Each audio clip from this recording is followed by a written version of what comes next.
Tiene el uso de la tribuna la senadora Arely Gómez González, del Grupo Parlamentario del PRI. Por favor, senador.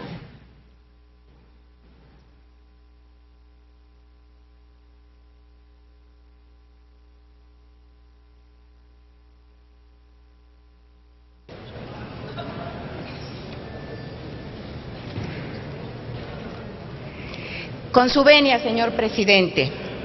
Compañeras y compañeros senadores, tenemos una gran deuda pendiente con la justicia y con los derechos humanos.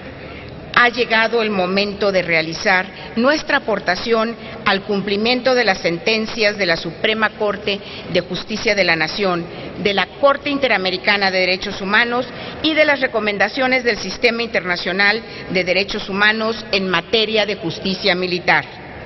Es también el momento de responder a víctimas como Rosendo Radilla Pacheco, Inés Fernández Ortega, Valentina Rosendo Cantú, Rodolfo Montiel Flores y Teodoro Cabrera García, que llevaron sus casos al Sistema Interamericano de Protección de Derechos Humanos por no encontrar justicia al interior del Estado.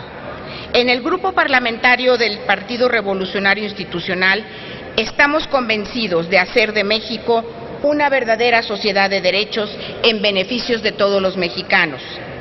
El dictamen que se somete a su consideración trata de uno de los temas más sensibles para la sociedad. El desarrollo del país en el último siglo no se explica sin la lealtad y su contribución de nuestras Fuerzas Armadas. No se entiende sin la presencia del Ejército, la Fuerza Aérea y la Armada de México en toda la República. Y por esto es necesario modernizar y mantener la integridad de esta importante institución. Nuestras Fuerzas Armadas juegan un papel esencial dentro del contexto de la defensa exterior de la Federación, a fin de preservar la integridad, la independencia y la soberanía de la nación, así como coadyuvar en la seguridad interior del país para mantener el orden constitucional y el fortalecimiento de las instituciones democráticas de gobierno. Con las reformas y adiciones que se presentan, se busca una justicia militar a la altura de nuestros tiempos y desafíos. Una justicia que, además de salvaguardar uno de los pilares fundamentales de la milicia, es decir, la disciplina militar, sea en todo tiempo respetuosa de los derechos humanos de los civiles. Este dictamen se construyó de manera plural con la participación de los sectores involucrados en el tema. Se llevaron audiencias públicas en las que escuchamos a 28 personas, entre académicos y expertos, representantes de organizaciones de la sociedad civil y Fuerzas Armadas. Fue histórico y fundamental escuchar y contar con la participación no solo en las audiencias, sino a lo largo de todo el proceso de dictaminación de representantes de las Fuerzas Armadas y al mismo tiempo organizaciones de la sociedad civil comprometidas con estos asuntos. Por primera vez para este tema se escuchó en audiencias y de cerca a las Fuerzas Armadas, conociendo las serias implicaciones de cada uno de los cambios planteados. A todos ellos mi especial agradecimiento. Este dictamen recoge la labor de poco más de un año, pero sobre todo da muestra que no hay posturas irreconciliables. Logramos una vez más el consenso que muchos creían imposible, porque estamos trabajando con un objetivo en común, un mejor México. Se tomaron en cuenta 8 iniciativas de esta legislatura y de la pasada. El dictamen contempla un proyecto integral de modernización de la justicia militar.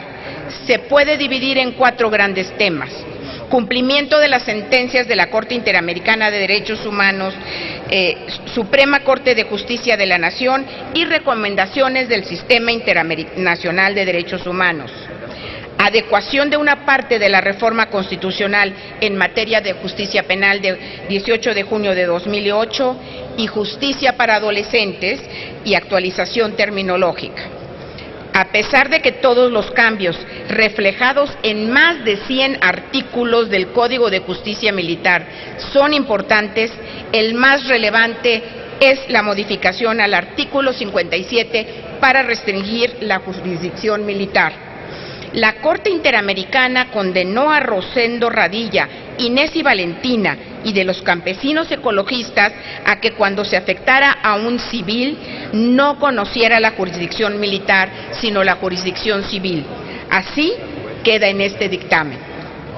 Se garantizan derechos consagrados tanto en la Convención Americana sobre Derechos Humanos como en el Pacto Internacional de Derechos Civiles y Políticos. Se satisfacen las garantías judiciales, el derecho al debido proceso a través de la garantía del juez natural. Esto significa que cuando un militar cometa un delito contra un civil, en su persona o en alguno de sus bienes jurídicos, conocerá la jurisdicción civil.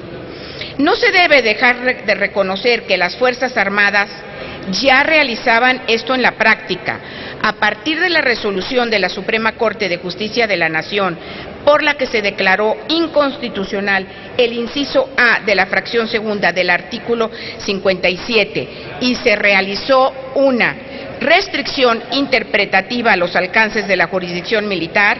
La Procuraduría de Justicia Militar ha trabajado de esta misma manera, acatando estos principios y declinando competencia a la Procuraduría General de la República en 404 indagatorias. Antes de concluir, quiero reconocer públicamente al senador Roberto Gil por su conducción, al senador Manuel Camacho Solís por su sensibilidad, al senador Alejandro Encinas por su gran compromiso, claves todos para la conclusión de este dictamen. Reconozco también el activo interés de la senadora Angélica de la Peña como promovente de unas de las iniciativas dictaminadas. No puedo dejar de agradecer y reconocer la disposición de las Fuerzas Armadas, de nuestra Secretaría de Defensa y de nuestra Secretaría de Marina, que en todo momento mantuvieron un diálogo abierto para el buen término de esta reforma. Por último, y no por eso menos importante, agradezco el trabajo, compromiso y dedicación de organizaciones de la sociedad civil, Tlachitonal, Santiago, Instituto Mexicano de Derechos Humanos y Democracia, Micaela, Fundar Jacqueline, Centro de Derechos Humanos Miguel Agustín Pro Juárez, Stephanie, y Comisión Mexicana de Defensa y Promoción de los Derechos Humanos, José Antonio y Sara. Agradezco también el trabajo y seguimiento puntual de la Oficina en México de la Alta Comisionada de las Naciones Unidas para los Derechos Humanos, Javier, Alan y Leonardo. Agradezco también el trabajo profesional, eficiente, dedicado de la secretaria técnica de la Comisión de Justicia, Marien Rivera, así como del grupo de asesores de los senadores que participamos en esta iniciativa, Juan Edi Vizcaíno, Hugo Rosas, Tomás Darío y Jaime Chávez Alor. Senadoras y senadores, el grupo parlamentario del PRI votará a favor de estas importantes y trascendentes reformas. No debemos esperar más para cumplir con nuestras obligaciones internacionales, pero sobre todo no debemos demorar el acceso pleno a la justicia de civiles que se puedan ver afectados.